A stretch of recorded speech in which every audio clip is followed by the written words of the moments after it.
Hey, Grand Ascension. How's everyone doing? I'm back to do a second video. Want to get into Guy Anderson's The Rise of the Clones. Got a lot of material that I want to cover today and tomorrow, so I'm just going to get right into it. When I last read to you guys, I was on chapter 8, and if you remember, I read to you about the inbreeding that goes on, okay? And prior to that, we talked about Dolly the sheep in chapter 7, and going to be talking to you guys about clones. Now, if you haven't seen the movie The Island with Ewan McGregor and I always forget this actress's name. Ewan McGregor and is it Sarah Johansson? I think it's her name. I can't remember. But it came back it was released in the early 2000s, like 2007, 2008, something like that. And it was a really good movie. Also, the Netflix movie, They Cloned Tyrone, right? And still going to highly recommend the movie They Live, which came out in the 80s with Rowdy Piper. You can find that movie over on YouTube. So, chapter 9, it says cloning in movies. So let's get right into it. So why do the parasites tell us what they're up to and use the media to do so? I reshared, I want to say it was on my Niecey Denise Facebook page, because that's my page that I share a lot of content, more so than this one. This is more like my craft page. I'm over here on Get Hooked by Niecey. Anyway, Sean Ryan, a few days ago, had released like a short reel from one of his latest podcasts. So if you're not subscribed to Sean Ryan, I highly recommend you guys to go over there and do so. But he was talking to a gentleman about how the CIA uses the media. And so I actually have, it's on this laptop over here, a paper that I downloaded from the website, and I'm going to go through that. And I may read over a few interesting things, especially when it comes to MK Ultra, and especially since it comes to some of the things that our lovely government does. But for the sake of this video, the reason why I'm bringing it up is because the media is influenced by these elites and these 3-letter alphabet agencies. Everything is interconnected and everything is used, not for the betterment of us, but it's used as a weapon. Okay. Now I know I saw a video that came out day before yesterday, or either it was on Thursday, where they were talking about they're getting ready to release 10G. Okay. Do you guys not realize that that's a military grade weapon? Right? It's not for us to have a better connection or cell phones. Okay. Do you guys see what's happening? Do you really, if you have the eyes to see and the ears to hear, you really need to pay attention to what's coming down the pipeline. Okay. That's all I'm going to say. So it says, why do they bother? Why not just carry out their nefarious plans and let us find out the hard way when it actually happens? The money spent and the planning of this is staggering, just to give us the heads up. And when you consider that they perceive us as little more than vermin, it baffles me. I put the question to members of my Facebook group. The first comment to resonate with my understanding was from Kim Vanderlinden, who wrote as follows: supposedly to avoid karmic backlash, that they have to tell us what they are doing. So even if it is cryptically through movies and TV shows such as The Simpsons, they have told us, and it relieves them of their karmic debt. If we don't do anything about it, we are complicit in letting it happen. They're always just sliding past the universal law. And this is true based on the text that I've read. Okay. They want to avert karma. And so they put it out there in various forms, and we're watching TV and we're accepting it subconsciously and consciously, thinking, oh, that's just TV. That's not really going to happen. No, it really is happening. And yes, it has happened, and it will continue to happen. Okay. So it says, Yanis Valastris wrote, because they would be the agreement with the watchers or the elders before anything else. Let it be placed in plain sight for all to see. This is my hypothesis. Luke Pascoe wrote, it's the poison apple scenario. If a man sells you an apple and it's poisoned and die, he's murdered you. Whereas if a man tells you he's selling poison apples and you buy one and it kills you, you've committed suicide. Yes. Elizabeth Hancock had a different opinion and stated, I feel it's because they know it's our energy fields that create reality in this realm. By putting things in films, they are creating that reality. And when we expect to see that reality around, and in turn, we create it. I don't think there is such a thing as karma. It's another part of the matrix and reincarnation cycle. It's all energy fields, and they just been running the show via TV programming for years. Yeah, I agree with all of that. Yeah, based on my assessment. So it says, allegedly, it's to avoid karmic retribution, as people have said.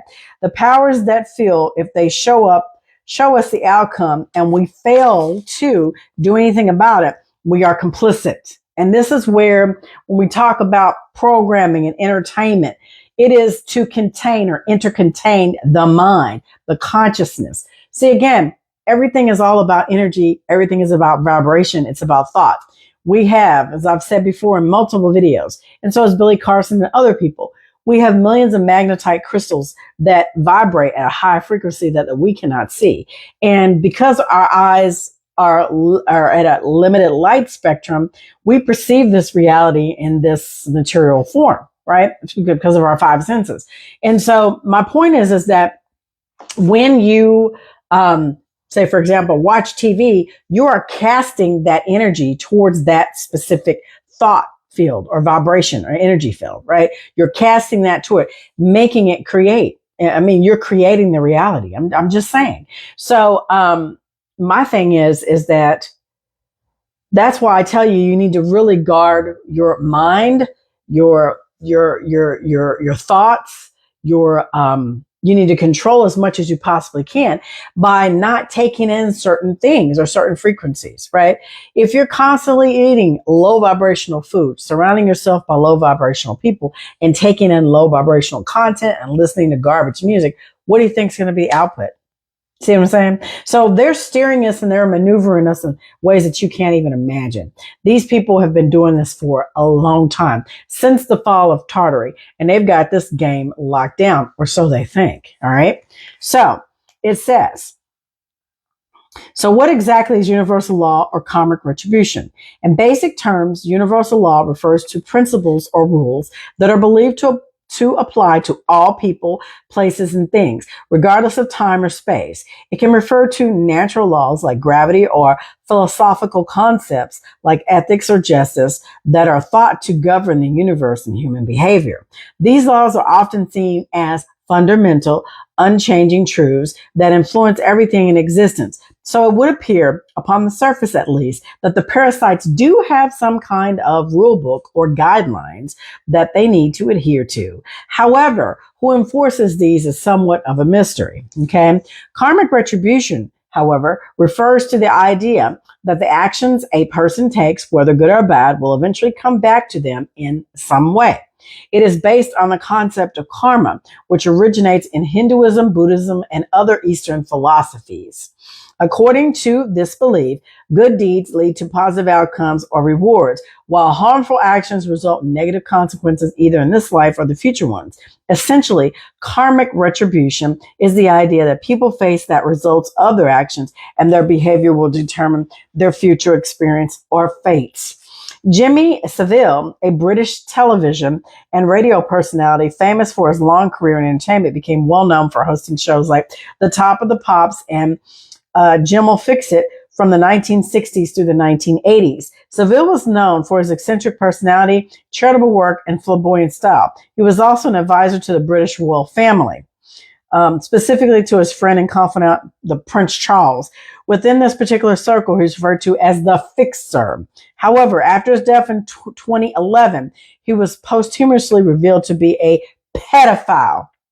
Investigations uncovered that Savile had sexually abused hundreds of victims, including children and vulnerable adults, over several decades, with much of his abuse occurring during the time in the public eye. Okay.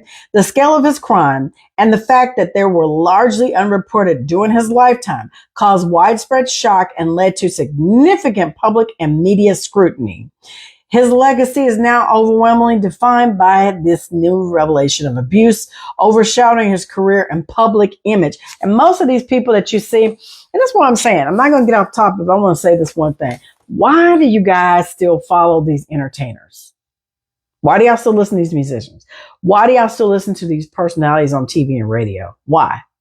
Because you're casting your energy and you're giving your energy to that thought form when you need to be casting that inwardly and going within yourself and building that connection and that bridge with source. Okay. We've been taught to look outwardly and to pray outwardly when all the real magic happens within you, right? We've been taught that Jesus Christ is our Lord and Savior. But do you not understand that Christ is the CSF fluid that surrounds the brain? And based on your diet, which should be alkaline and not acidic, you will be able to balance your body and create this conducive environment in order for you to ascend. All right. It takes more than just outwardly praying. All right. You have to meditate. You have to fast. You need to practice yoga and Tai Chi. There are things that you have to do to prepare yourself, right?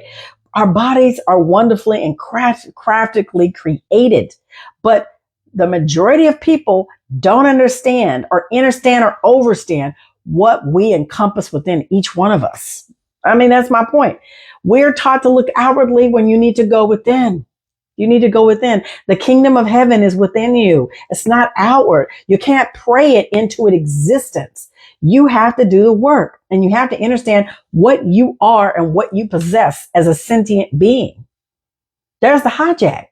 They've been doing this stuff for a millennia, for thousands of years. I'm just telling you. And our ancestors during the fall of Tartary knew this, or the Republic of Tartary, and then the fall, this is where the reset happened. And we lost that knowledge. Now we're coming back into this age of enlightenment and awareness, and the information has always been there, but they've redirected your focus on these entertainers, on Hollywood, and all the crap that doesn't even matter. This is a material aspect, and your eyes deceive you. So it just fascinates me that we still have people running around here talking about the celebrities. Who gives a shit? I mean, really, who cares? Because I know I don't. So then it says, so what exactly is universal law and karmic retribution, right? So we talked about what he did. All right, let me go up. Let me go down. So we talked about Seville and now how his legacy is overshadowed by the fact that he was a pedophile, right? So he says, his legacy is now overwhelmingly defined by the revelations of abuse, overshadowing his career and public image. Furthermore, upon his death, he was found with both sets of fingers crossed and left a note in which he wrote that he hoped he had done enough through his charitable work to make up for the vile acts that he had committed. This to me was a sphere of karmic backlash, and sincerely hope that it wasn't. You're not by a long shot. Okay.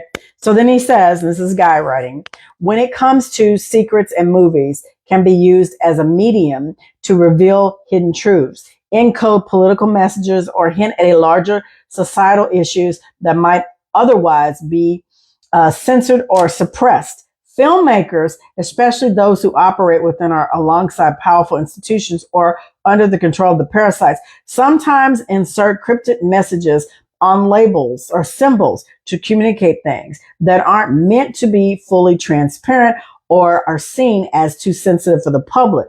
Here are a few ways secrets are portrayed or hidden in films. Now, when I think of something that's been portrayed in a film, Stanley Kubrick, Eyes Wide Shut. I've seen it years ago. I might even rewatch it this weekend. I'm telling you, so much truth in that movie, right? It says, metaphors and allegories. Filmmakers may also may use allegorical stories that mirror real world events or ideologies, alluding to secrets or conspiracies without directly naming them. These stories allow for a deeper interpretation, often leaving the audience to uncover the underlying meaning. The new movie, Him, H-I-M, I reshared over on YouTube from Mind Unveiled. Well, I thought I did.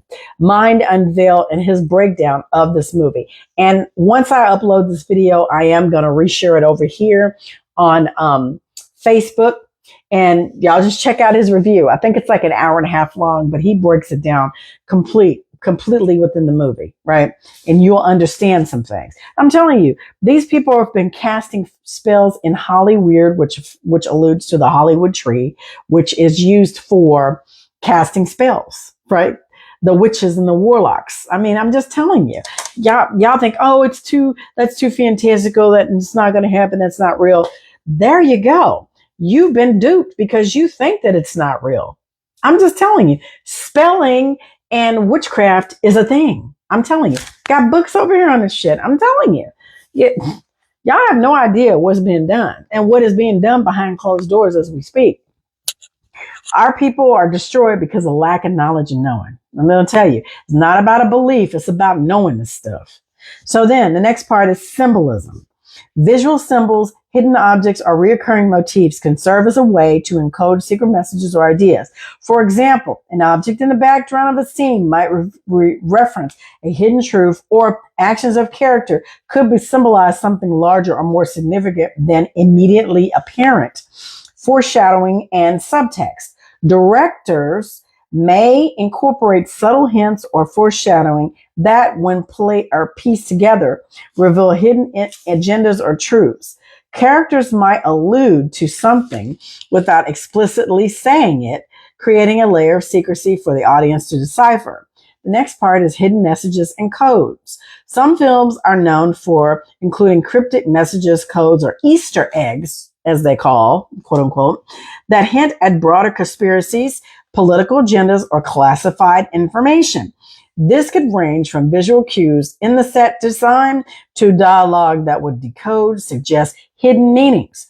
And then documentary films. Some films that claim to be based on true events or use documentary style storytelling can act as vehicles for revealing hidden truths. Although often rooted in fact, these movies may be used to expose or uncover secrets related to politics, history, or power dynamics. Yeah, I'm telling you, they've utilized this mass media to pretty much brainwash everyone and indoctrinate everyone. And only a few of you will really understand what I'm saying and get it. And I mean, if y'all want to stay deaf, dumb, blind, and stupid, then just go right ahead. I mean, I'm not throwing shade on y'all. If this is not something that you really want to learn and that you simply can't identify with, that's fine. Now this is my lavender.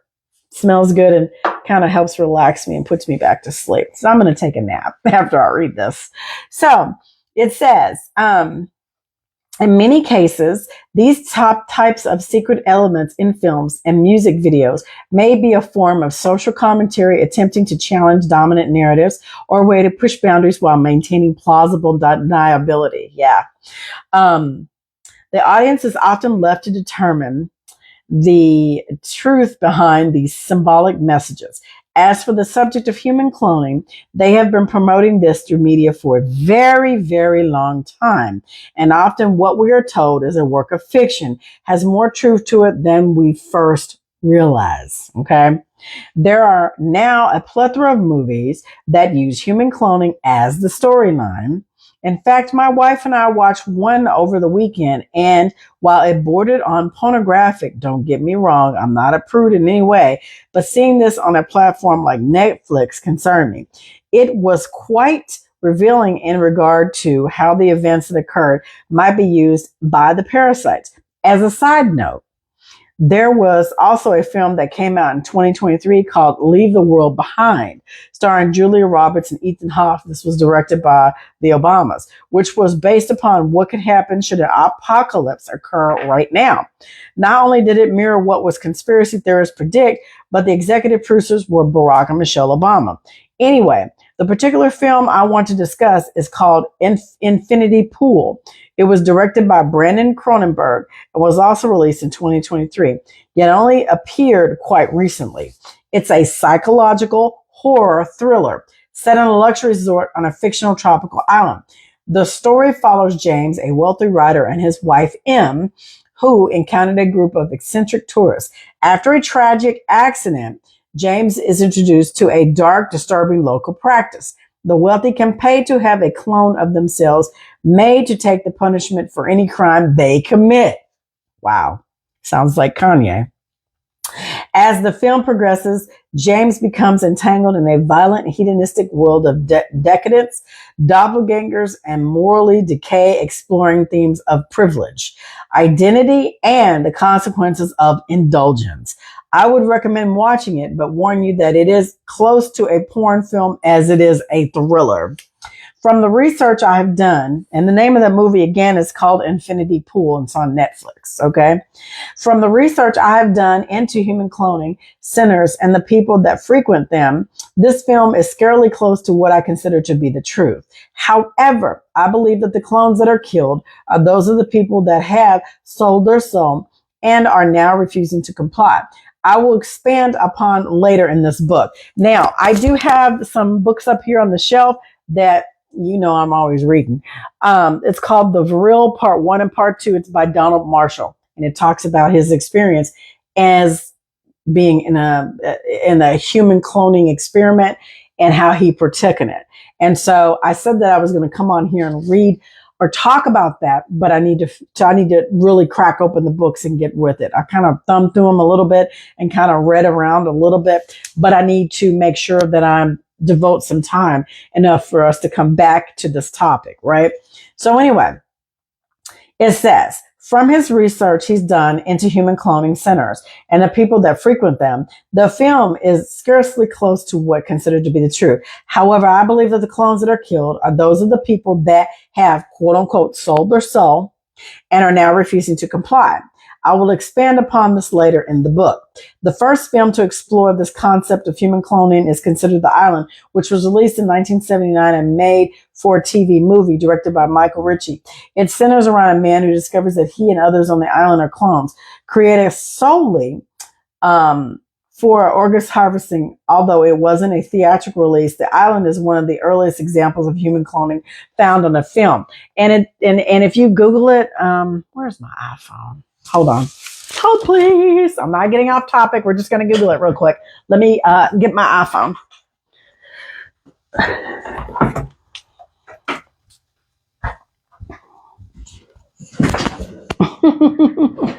And y'all see me in my PJs today. All right. I use this as a freaking, what you call it? A paperweight, right? I'm just going to tell you the name of it really quick, and then we're going to finish this up. All right, it's called The Island, and it's by I think it's by Michael. Is it Michael Bay? Does that sound right? Who's the director that did Transformers, y'all? Who is the guy that did the Transformers? Is it Michael Bay? Because didn't he do Miami Vice or something? Hold on. I'm gonna tell you in 2 seconds. Yes, this is it right here. Now, check this out. The cast is Scarlett Johansson. I always say Sarah. It's Scarlett Johansson and Ewan McGregor. Now, here it is. Check this out. Hold on. Life is full of surprises. Wait a minute. With Xfinity Wi-Fi, I'm going to show you guys this one clip real quick. 5 years guaranteed. And y'all know the movie when you see it. Imagine that. Hey, I can't tell who's joining me. Check this out. Watch. Attention residents, welcome to the lottery spin. Jordan to Delta.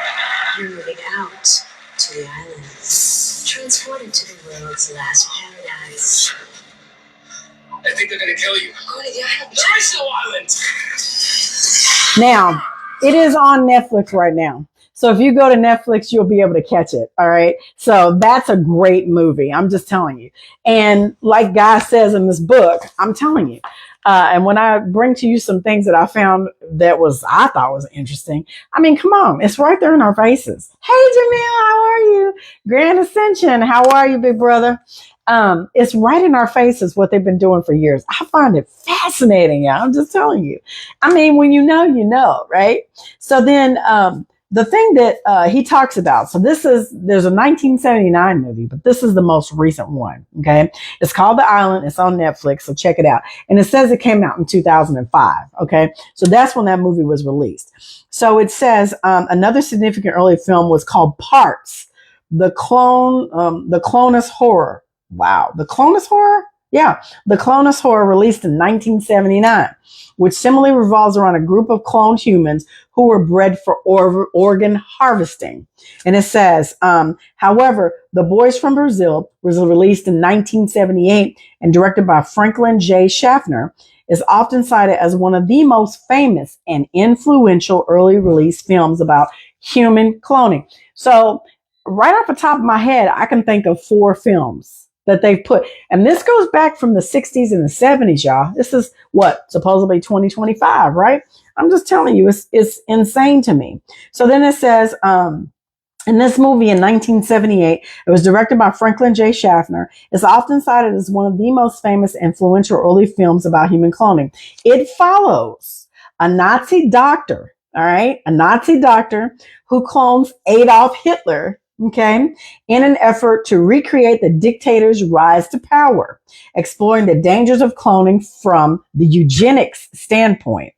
These early films laid the groundwork for later, more prominent explorations of human cloning, such as The Island in 2005, which is the one I just showed you, all right, and Never Let Me Go in 2010. I haven't seen that one. However, in more recent years, box office blockbusters and family favorite film star Star Wars has even pushed this narrative with Episode 2, Attack of the Clones, one of my favorite ones. This movie actually influenced the very title of this very book. So about The Simpsons, everything that's happening or gonna happen, you need to watch The Simpsons because it'll tell you. I'm gonna tell you, it does. They put it in the freaking Simpsons. So it says, so about The Simpsons, yes, they also address the topic of human cloning in an episode titled Treehouse of Horror. And it says, which aired in 2004 in a segment called Clone Aid. The show satires the concept of human cloning. Homer Simpson has a clone created of himself after a series of comedic mishaps. The episode pokes fun at the idea of cloning, all right, focusing on the chaos and the absurdity that would ensue if a clone of Homer were to exist. The only interesting fact about this particular episode is that it refers to Clone Aid, and this warrants a chapter of its very own. The Simpsons has also gained a reputation for predicting, all right, future events with several episodes featuring scenarios or ideas that later become reality. They do. I personally believe that it is directly linked to the creator of the show, Matt Groening, who just happens to be a 33-degree Freemason. Therefore, is he using his position to follow universal law, either because he chooses to or because he has been told to do so? Here are a few notable examples. Now check this out. Donald Trump is president. In the 2000th episode, Bart to the Future, the show features a future Donald Trump as president. This was years before Trump ran for office in 2015 and eventually won in 2016. Yeah, everybody knows he was on The Simpsons as winning, right? The next one is smartwatches. In 1995 episode titled Lisa's Wedding Characters are shown using a device resembling a modern day smartwatches long before they became widely available. The next one, the discovery of the Higgs boson particle. In the 1998 episode, The Wizard of Evergreen Terrace, Homer is shown working on an equation that resembles the one used to describe the Higgs boson, which was confirmed by scientists in 2012. Here's another one. The Siegfried and Roy tiger attack was also on The Simpsons. In 1993 episode, The Simpsons parodies the famous Las Vegas magical duo Siegfried and Roy in a tiger attack scenario. In 2003, Ron Horn was indeed attacked by a tiger during a performance. For those that are interested in the predictions of the cartoon family, I would recommend searching on YouTube, okay, as there are dozens of podcasts that have been produced to explore these episodes as well as several more in great detail. All right. Here is a list of movies to add to your watch list. The Boys of Brazil. It was 1978. Nazi scientist attempts to clone Adolf Hitler. Multiplicity. That was done in 1996. A comedy about a man who clones himself multiple times in order to balance his life. Gattaca in 1997. I've seen that one. While primarily about genetic engineering, it touches on human cloning and eugenics. Okay. 1997, Alien Resurrection. Ellen Ripley, a clone 200 years after her death, was unintended mutations. Okay. It has unintended mutations. Okay. The Sixth Day, which was put out in 2000. In a near future where human cloning is illegal, a man is cloned without his knowledge. All right. 2004, another movie, Godsend. Another movie, 2005, The Island. 2009, The Moon. A man walking along the moon discovers he may not be the only original version of himself. 2010, Never Let Me Go. A dystopian drama about clones raised specifically for organ harvesting. And The Womb in 2010. A woman chooses to clone her deceased lover, leading to ethical and emotional conflicts. And in 2010, The Clone Returns Home, a Japanese sci-fi film about a clone astronaut struggling with his identity. 2015, the movie Selfless. Now, let me see. A dying billionaire transfers his consciousness into a clone body with dark consequences. And if I'm not mistaken, it's not Ryan Gosling. What is the guy's name? I see his face in my head. His name is Ryan, but I can't think of his last name. Hold on. It's called Selfless, because that's actually I think that's on Netflix too, if I'm not mistaken, you guys. And these are all good movies to kind of watch and do some research. I tell you, when I do this stuff, I actually use it. And let me see, Selfless. It's called okay, I put it in wrong. It's got like a it's got like a hyphen or a slash in between it. So it's not pulling up. It's called Self and it's /less. And stars Ryan. What is his name? He also played in the movie with Denzel Washington. When no, is that the one I'm thinking of? Tag on it. Ryan Reynolds. That's his name. Ryan Reynolds. Yeah, Ryan Reynolds. He played in Safe House with Denzel Washington, if y'all remember that. Okay. So that's another movie. So it's Selfless, which came out in 2015. A Swan Song, which recently came out in 2021. A terminally ill man secretly clones himself to replace him in his family's life, right? And then Duel in 2022, a world where terminally ill people can clone themselves. A woman has to fight her clone to the death. Now, there is another movie that's out on Netflix. I cannot think about the name of it, but it talks about how you can sell credits of your life, right? So in other words, they would go to someone who's 18 years old, right? And say, hey, if you sell us this much time in your life, you can have this much money to give to your family, or so that when your time is up, you can live at peace in your old age, right? And so I can't think of the name of the movie, but basically what they do is they take them into this institution and they take their stem cells and their DNA, right? And they come in to this facility looking young and vivacious, but when they go out, they're old and decrepit and they're gray. Like literally they've taken time off of their life. Like they've sold parts of their DNA and their soul. And I can't think of the name of the movie. It's very interesting, but what happens is the person who works there, and I don't want to tell you the name of the movie. I don't want to give you the plot. I'm just going to tell you this part. The gentleman who works at this facility, of course, his wife actually is sent to, she gets a letter and she says, hey, you're up for option of being, not going to say clone, but have the option to sell your credits or sell your life. And so they come to this this crossroads. Like, he works in a program. He's like, no, I don't want you to do this. So I can't think of the name of the movie. When I do, I will post it. It's a really good one.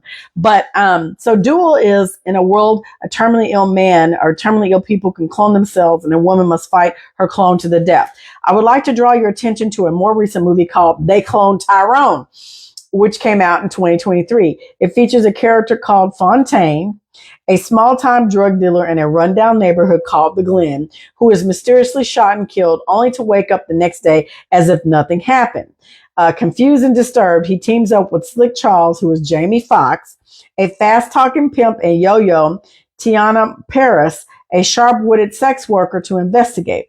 Their search leads them to a secret underground lab, right, where they uncover a shocking government conspiracy. Their community is being monitored, manipulated, and cloned as part of a sinister experiment.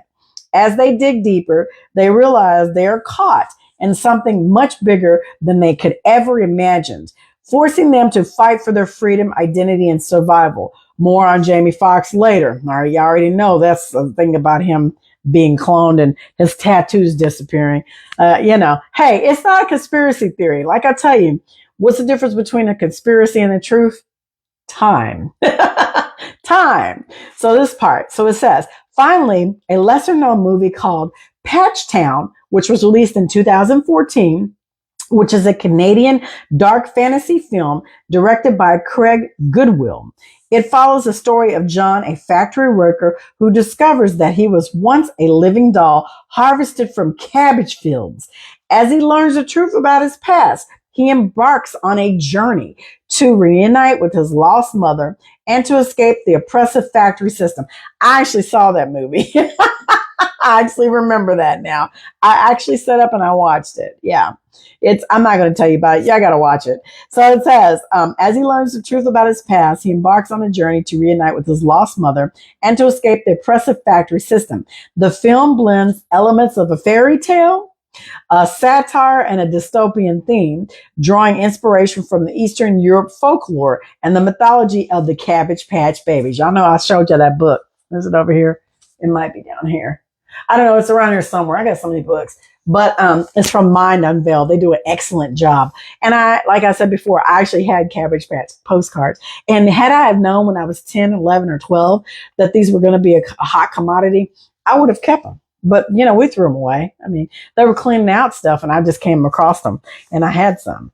So then it says again, YouTube channel Mind Unveiled has produced a podcast that delves into this greater detail, drawing attention to how truly sinister this movie is, along with its limits to the postcards and human cloning. So when I come back, we're going to talk about celebrity cloning, which we're going to talk about Jamie Foxx and some other celebrities, and the cloning centers. And between now and chapter 10, I'm going to grab Donald Marshall's book and I'm just going to flip through a couple of chapters and read to it because it's going to go hand in hand with what I found on some of these cloning facilities. And I just want to just bring some interesting things up because it's like, for me, it's like they put the truth in plain sight. Y'all got to know this by now. We are dealing with some sick individuals who, I'm just telling you, they put stuff out there so they can avert karma. And the majority of people really, they don't see it. They got blinders on. They would never let their mind go there. They believe everything they see on TV and on CNN and Fox News. They truly are grafted in. And that's okay. If you want to stay asleep, that's fine. But like I said, this is red pill over here all the way, baby. So when you see one of my videos pop up, you're going to know what the hell she's talking about today. I'm trying to tell you, it's fascinating to me. So this was chapter 9 that we read over. It's called Cloning in the Movies. When I come back, we're going to read Celebrity Cloning and Cloning Centers. And that might be a good time for me to just do like a 15-minute presentation over some interesting stuff that I found. Because as you know, Tom Brady actually just cloned his dog not too long ago. Did y'all know that?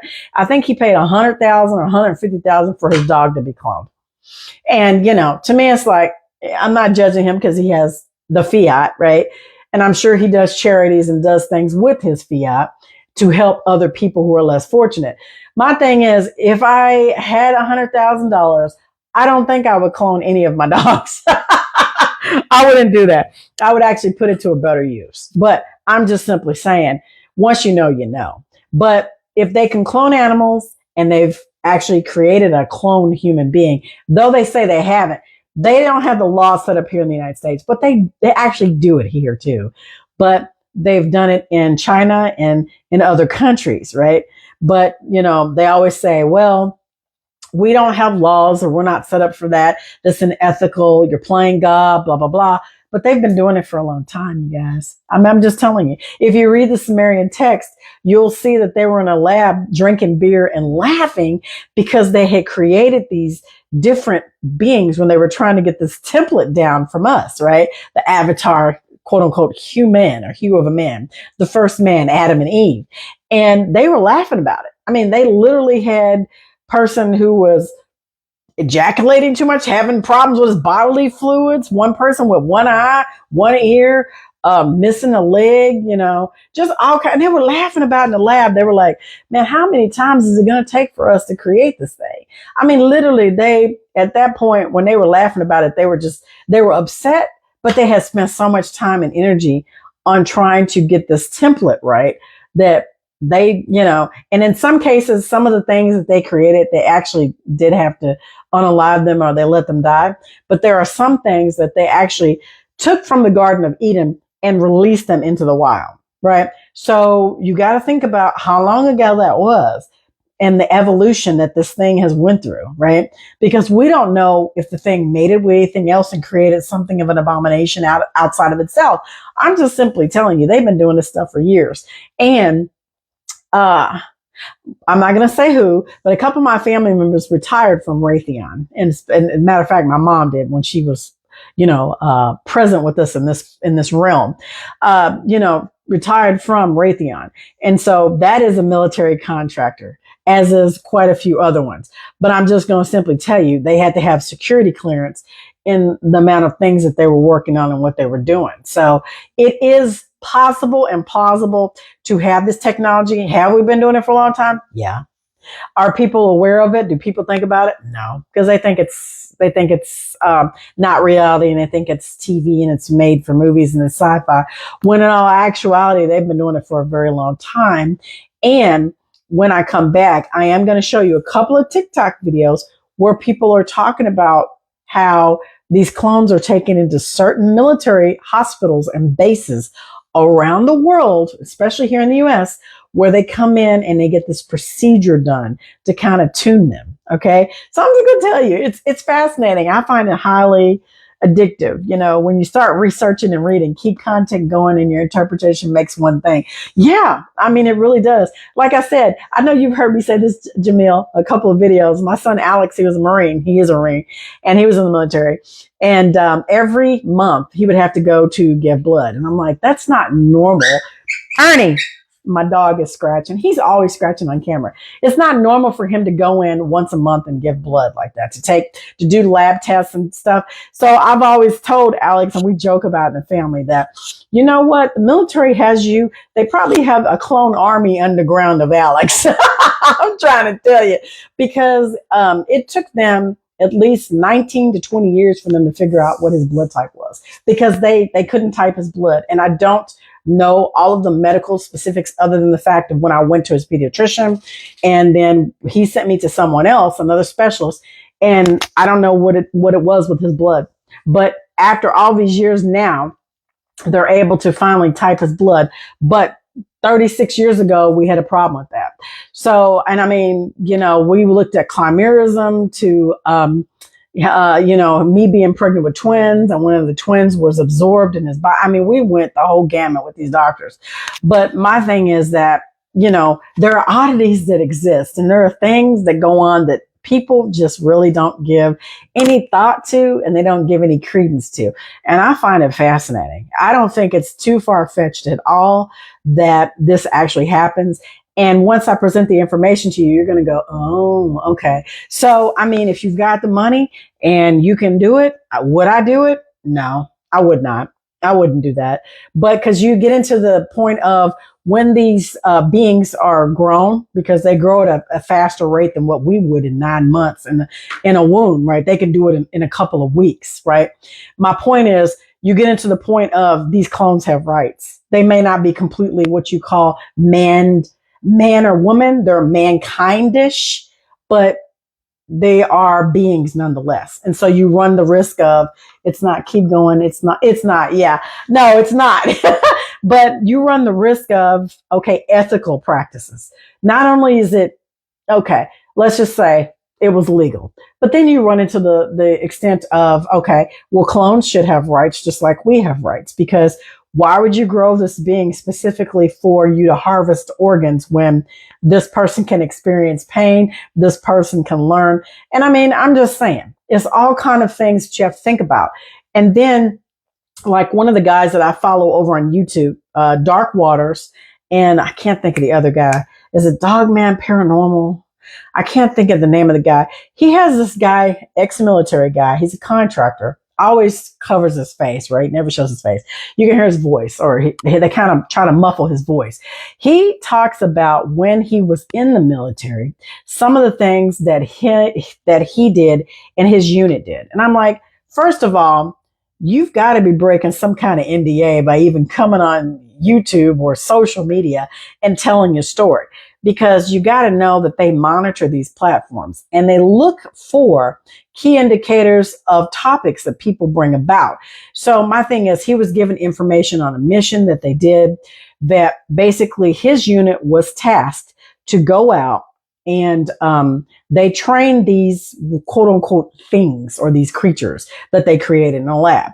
They took a mixture. First, they started experimenting on people, and they would give them all kinds of inoculations, and they would give them tests. And they got these people. Some of them were homeless people, and some of them, they actually got them to sign contracts, and they would pay them for a placebo or medical medical tests and things like that. They would give him a check. And so in one instance, he was saying that his team was tasked to go pick up the people. They would meet at a certain location, put them in a van. Of course, their heads were covered. They would take them into this facility, uncover their heads, check them in. They had nurses and doctors there, check them in, and they would take them down a corridor, and they had specific rooms set up for each individual people. And they had to sign all these waivers and all these papers, right? And they were given a check. They were given a payment once this experiment was over. But some of them had to stay 4 weeks, 6 weeks, 8 weeks, 3 months. They went through this various experiment with these people. Once the experiment was over with, of course, obviously some people didn't make it, right? And they always, based on what he was saying, they always chose, or they tried to choose people who did not have any family members, right? Homeless people for sure, but people who would not be missed. Like if you had, mother or father was still alive, or siblings or children or wife or spouse or something like that, they would try to get away from people like that. They wanted someone who didn't have any family ties and who was pretty much a loner, because in the event that they had to dispose of the body, which they do. And interesting enough, and this was in like segments, what I found was they did these experiments. Some of them were in urban areas, downtown areas. You would think they're abandoned buildings. They're not. Or on the outskirts of towns, like outside of suburban areas, where they would have fencing around it. It was just like an empty building, or you would see vans coming and going. But they were actually administering the experiments of those places. Anyway, his team at that point would rotate in from these compounds. They did that. They dropped these people off. And then also he had another team that he was over, where they would dispatch these things, these creatures that they made. And so what they did was they did a series of experiments over a period of time, especially when it was, Afghanistan and Iraq, when we were in a war at that time. They would actually deploy these creatures. I'm not lying. I found it fascinating. They would deploy these creatures out in various aspects, and they would let them loose, go out, take out a whole unit, and come back.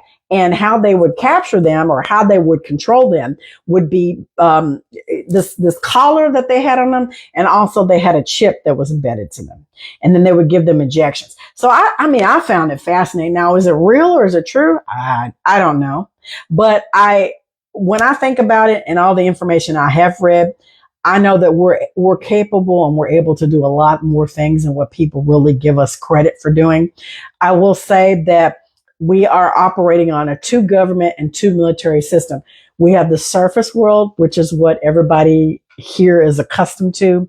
And then you have an underground world with an underground military that is ran. Okay. So the technology and the information that's underground is by far way further along than what we would be as surface dwellers. So do I really think that it's plausible and capable? Yeah, I do. And do I think that they've been doing this a long time? Yeah, I do. And do I think that there are programs that are ran that we pay out of pocket as taxpayers and that they funnel the money in? Yeah, I do. I'm an accountant, been an accountant for a long time, and I'm tasked to audit books and to look at things. And so for me, it's almost like forensic accounting at some point. They have to funnel the money into these programs. And this is where all this money, was gone from the time when 9/11 happened in the Trade Center. I mean, they were under investigation. They were missing millions, if not billions of dollars. They can't account for it. So I'm just telling you, they funnel it into the programs like this. I find it quite fascinating, actually. They've been able to do this for a very long time. And the majority of people, the average person, will not even think about it. Now, in some things that I've read and some of the books that I have here, there have been instances where these military people will, once the program ends, they will take these things and release them in the national parks. Well, what happens in the national parks?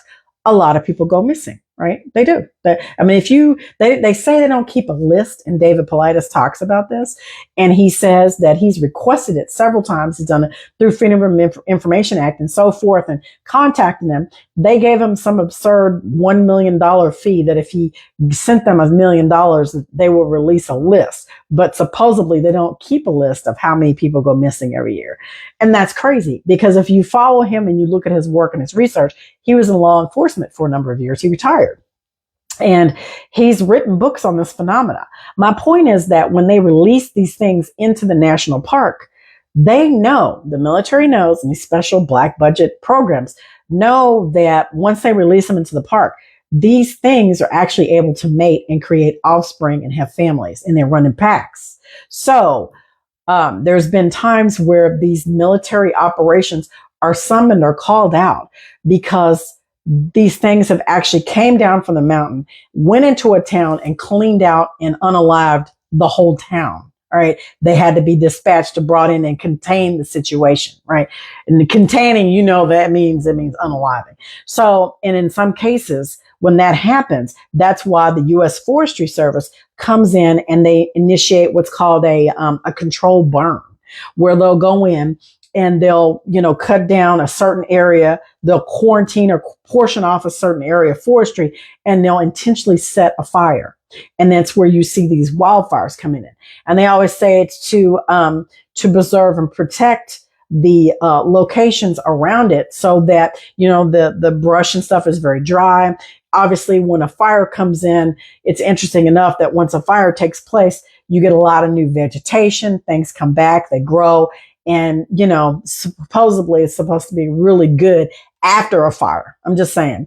So I just find it fascinating that they've been doing this stuff for years and nobody pays attention to it. I'm just a nerd. And, for me, it's like researching and reading about this guy's experience with clones and stuff like that. I may read a couple of chapters to you guys so you can kind of get it. But my thing is that if they have the technology to create this and to do this, what else are they hiding? That's the point. Like, what is really going on and what's underground? Like, who really knows what they're capable of? And it's not like something we need to give energy all the time to, but I find it fascinating that, the average person doesn't see what's going on.